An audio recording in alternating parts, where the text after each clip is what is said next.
Voici donc la proposition de corriger concernant ce cas pratique. Donc, le premier point était l'analyse quantitative des emplois et compétences.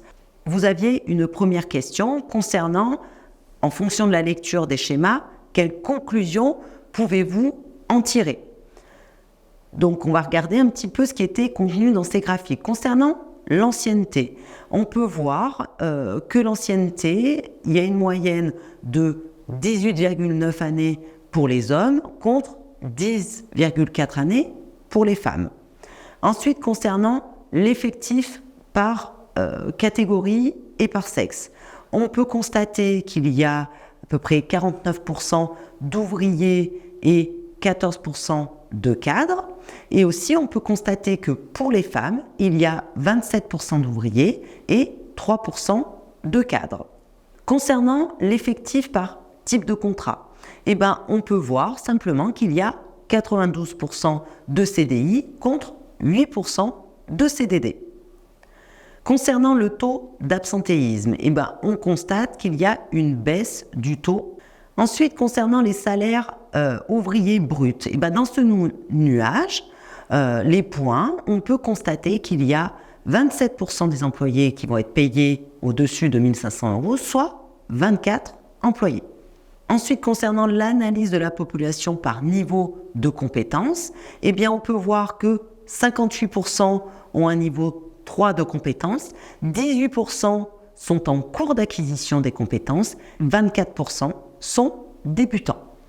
Et enfin, l'indice de polyvalence par salarié. Sur ce graphique, on va pouvoir constater que cet indice est plus occupé par les salariés, entre 9 et 13%, soit 21 salariés et 7 salariés, entre 2 et 4%. Ensuite, vous aviez une autre question. Quelles sont les informations complémentaires qu'il faudra rechercher pour affiner ce diagnostic? Vous pouvez rechercher ces informations en mesurant les écarts entre les ressources actuelles de la structure et ses besoins futurs. Cette mesure d'écart doit être réalisée au niveau individuel et collectif. Et elle permettra aussi d'identifier les différents types d'emplois. Je vous rappelle, les différents types d'emplois que vous pouvez retrouver sont les suivants: les emplois émergents, menacés et sensibles. Autre question que vous aviez, quelle piste de solution préconisez-vous pour les problèmes identifiés? Qu'est-ce qu'on peut voir? Qu'il y a eu 15 départs à la retraite en 3 ans. Cela veut dire qu'il va falloir faire une recherche de nouveaux agents. Si c'est anticipé, vous allez pouvoir envisager de recruter en alternance ou en interne. Il sera également intéressant de se pencher sur le recrutement des femmes qui sont minoritaires.